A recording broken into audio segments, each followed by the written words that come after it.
About time we got to my Denver Broncos, who they rated a B, which I won't say it was a B, but Seamus, if you got Jade Barron to just put the final piece in the defense, maybe after a Greenlaw injury, we could use a free agent or something. But bro, that with the no flies coming back, 100%. That was maybe my favorite pick of the first round. If y'all tune into our mock or any of the mocks, you knew that we loved Jade Barron, and I wanted the Bills to trade up for him, but I kind of knew that wasn't going to happen, and that was a great pick. I got to give it to Sean Payton. dude. Yeah, and we have so much depth at corner now. Riley Moss, McMillan, dude, he's an underrated slot defender. I know everyone saw him ice the game against the Browns. I know it's like the Browns, bro. Come on. But Winston has always been able to freaking put some yards on the games. But RJ Harvey too, I love it. I wanted to see Judkins somehow go to Denver, but I'm being a little bit of a dreamer. RJ Harvey is a freaking lock too. Um,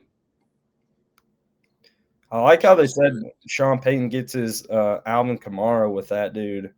Um, I'll be straightforward with you. I didn't really realize that RJ was, a receiving back or that good at it. So, um, you know, I I trust that Sean Payton is going to get the right running back. That's one thing. I think with certain coaches, you could just trust that they're going to do certain things right. And with Sean Payton, it's running backs 100%.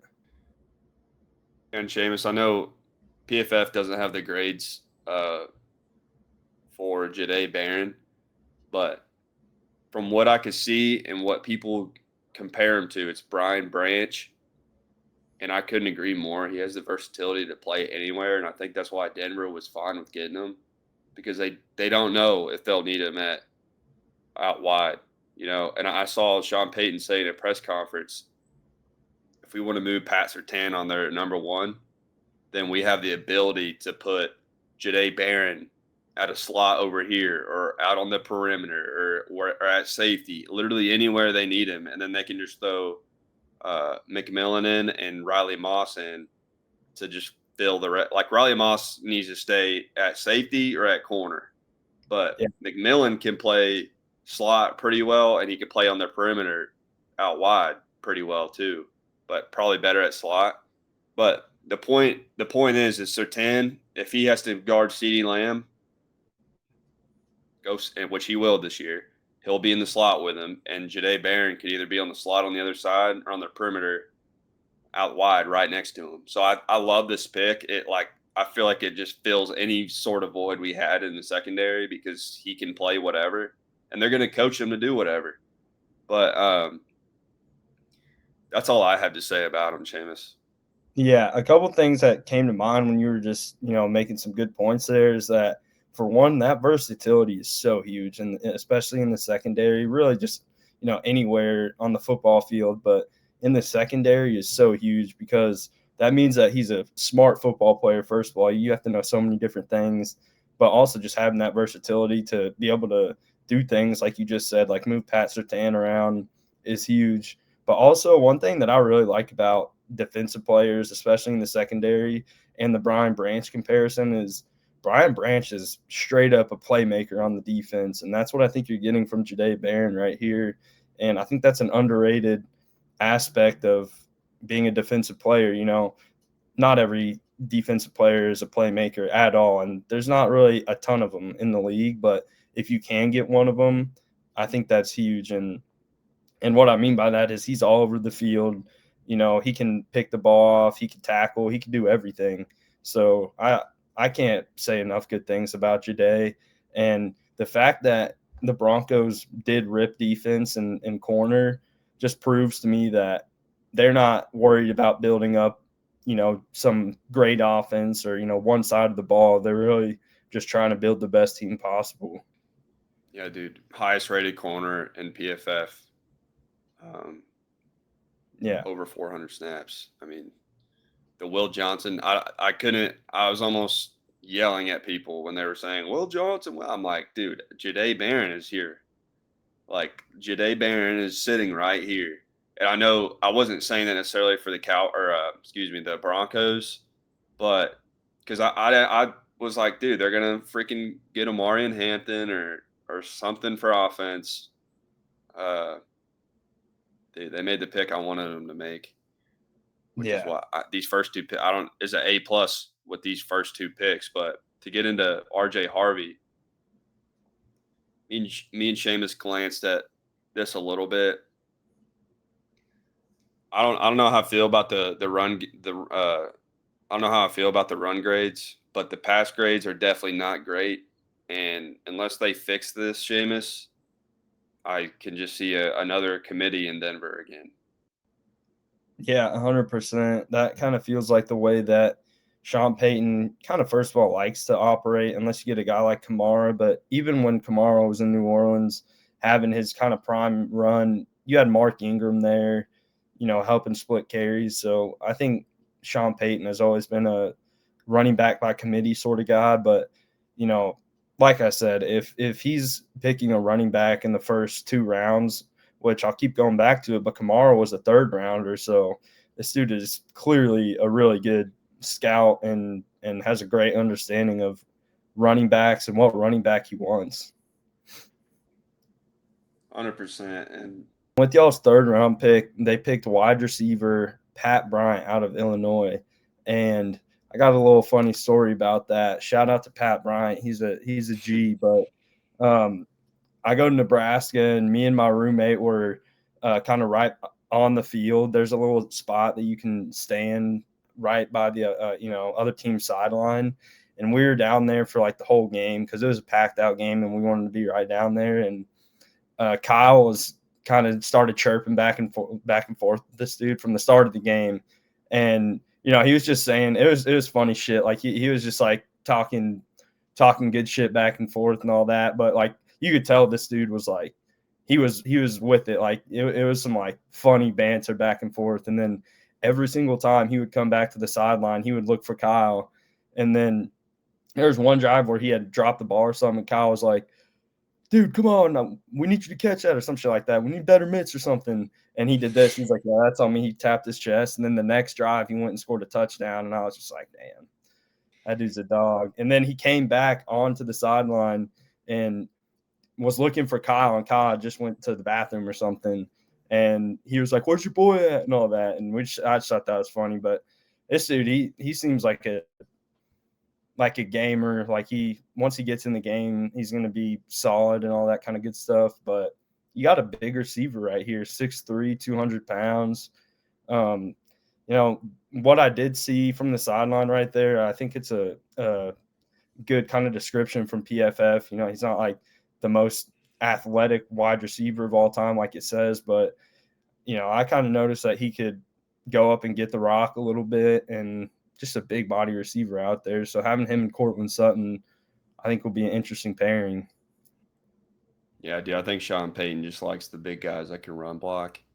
Um, Heavy formations, freaking play action shots, big X, my favorite stuff, dude. 84 and a half receiving grade.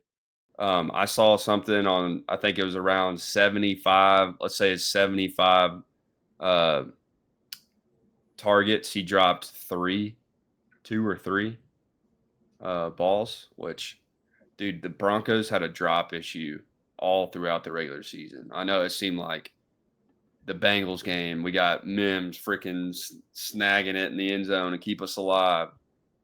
Cortland Sutton. I mean, you saw the Bills Broncos game in the playoffs, like Sutton dropping a wide open dig on like 3rd and 15. Like, even Sutton, our best guy, was dropping the ball. I think we need somebody to come in with good hands, good mitts. And I'm not saying this dude ain't going to drop a ball, but bro, we just need that guy outside. I think if one of these guys in this draft or in free agency don't break out for Broncos, like next year will be 100% a lock at ripping a receiver early. But Yeah, I was just thinking about it when you were talking. Yeah, y'all's receiver position is super interesting because during the year last year, it did just seem as if Cortland Sutton was basically the guy. And then other than that, obviously I'm not watching every Broncos game like you are, but it kind of just seemed like almost a committee of like you're just hoping someone else could step up. And I do think that Bo Nix kind of needs his guy. I know Cortland Sutton was really good, but I think getting Evan Ingram helps a yeah, lot. And I think this year again will kind of be. It kind of reminds me a little bit of the Bills offense, but I mean obviously different, but just more in terms of it'll be a committee of who gets the touches through the air and through the ground, honestly. yeah, that's honestly a great comparison. We are like Buffalo, and especially if Buffalo starts pounding it more, like that's exactly what Denver is trying to do. Just run the ball. Yeah. We have a estimate a pound, McLaughlin to receive, and RJ to do a mix of both probably. So I 100% see a committee. If one of them, maybe RJ Harvey gets all the touches, hope you got him in fantasy because that dude's going to be an absolute dog. Dog. But let's get to the third rounder, Savion Jones. I didn't know a lot about him, but when they played his clips, I was like, how is this dude right here, right now? Like, just freaking aggressive as hell. Um, yeah, rotational spot. I agree. PFF thinks rotational spot and several spots on the D line. I couldn't agree more. That just from what I saw on the playback. Yeah, I think you summed it up great. I think having a rotational edge rusher, adding that in the third round, so definitely kind of makes you think that he'll at least be, a rotational edge rusher. If not, with him being a third rounder, maybe he has the upside to become a starter down the line for y'all. Y'all's defense is just pretty good, pretty stacked, pretty loaded. I'm very interested to see how the AFC West shakes up next year because I just don't see a way how the Chargers and the Broncos aren't much better this year. Maybe not much better, but it feels like they got both pretty significantly better, and they're still so early. Year one of Jim Harbaugh and year two of Sean Payton. So first of all, I think the Chiefs are in an interesting spot because, I mean, I don't know. I could see. I'm not going to, officially say it because they've been so dominant, but I think the Chiefs are in a spot where the division is might be the toughest in football, and they might need to watch out. Yeah, dude. And even with their next pick, Quandarius Robinson from Bama, 90.3 PFF pass rushing grade. Damn. Like we are getting the missing pieces in the rotation for pass rushing and stuffing the run with these last two guys picked. Um, dude, I'm just ready for the season after looking at all this, dude, because I feel like I don't know if it's because I'm a Broncos fan, but I feel like we have everything we need to make a run at the bowl. Like honestly, especially the defense is. I mean, maybe a linebacker, maybe an interior linebacker. I don't know what else we need. Seriously, I don't know. Yeah, I think it is kind of crazy. I mean, it happens every year, but that a guy that is clearly really good at rushing the passer from Alabama falls to the fourth round. So to me, that makes me think that he must, be small or just pretty bad in the run game or something. But if you're getting a dude in the fourth round that can come in and be, probably a good pass rusher in the league, you'll take that any day of the week. Jonah Ellis, Quandarius Robinson, Nick Benito, Jonathan Cooper, any of those dudes off the edge, money. Zach Allen, Savion Jones, money. John Franklin Myers, Jones on the interior, who we just re-signed. Dude, the D line, we already know the secondary. Brandon Jones, Hufunga, Pat Sertan. Like the defense is, if as soon as Greenlaw gets back, and we hopefully, I think Singleton Dude, Singleton, I'm pretty sure we got him back, but that dude was a defensive player of the week, maybe just AFC defensive player of the week with a torn ACL, bro. I think That's I great. told you that. Yeah. He got player of the week on a torn ACL. And after the game, they're like, dude, your ACL is gone. Like, That's insane. I ain't gonna lie. so, and that's really not supposed to be our best linebacker, bro. Like, so I'm excited to see what they do. I think it validates the next pick, just going punter. It's like, hey, we that was it. That's all we needed. You know, Yeah, we just need a punter now. No, I'm just kidding, but we'll get Jeremy. into the punter. That is a crazy. That's a pretty crazy loss. A Crawshaw. Shout out to this dude. Average hang time 4.21 seconds. It says he needs to improve it Improve too. it. Yeah. You Which I'm gotta sitting here, I'm thinking about how me and you were throwing the ball straight up in the air trying to see how much hang time we can get, and we couldn't get over 3 seconds. You know? And yeah. these dudes are punting the ball for, I'm assuming over 5 seconds if that's needs to improve his hang time. But I'm sure he'll be able to at Mile High. That shit hangs yeah, up. they're like, not we ain't worried about hang time here at Mile High. Plays 27 punts inside the 20. I mean, I need to see inside the 10. I feel like that's where we're like, all right, this guy can punt. Yeah, he's But dotting it up. look, they're not picking this dude in the 6th if they didn't see something to worth picking him, right? Because this is an easy undrafted free agent guy. Facts. So, and they picked him before their next tight end, which Caleb Lawner. Assuming that's how you say it. They said Jimmy Graham style tight end for red zone. Look at this though. Played just 43 receiving snaps, which I'm just gonna go ahead and think that's 43 pass snaps in 2024. So I mean, dual sport athlete who played basketball, so they really are trying to make this the next Jimmy Graham. That'd be insane. I love. First of all, just a quick little side note. I love prime Jimmy Graham. That dude was so different. He was like the most dominant tight end besides Gronk that I feel like I can ever remember. Kelsey's not dominant. He's a little more finesse. But Dylan, overall, how do you feel about top to bottom your Broncos draft class right here? I like it, man. I think if you cut us off at those first 4 picks, I'd have been like, that's it. That was a good. They probably PFF took the grade to a B. What they had, a B plus, a B, I want a to say B. B. Yeah. Yeah, I mean, they probably took it down to that because we ripped the punter in the 6th. I don't know, but Jade Barron in the 1st, dude. RJ Harvey. I mean, obviously you could get a guy like Judkins, freaking Scataboo. I wanted to see that later, I but do too. I wanted to see y'all get Scataboo. because they would have just freaking pounded it. But Yeah. I like it, man. Hey, and Yeah. I wanna point something out here really quick, Seamus. He only caught 5 passes and 4 were touchdowns, and 3 of them were contested. Oh, I didn't even see that part right there. Yeah, That's but I'm crazy. thinking I know Seamus and a special guest will be doing we're gonna do a little bit of gambling picks, player Yeah. props. That Yeah. might be a super under the radar touchdown scorer one week.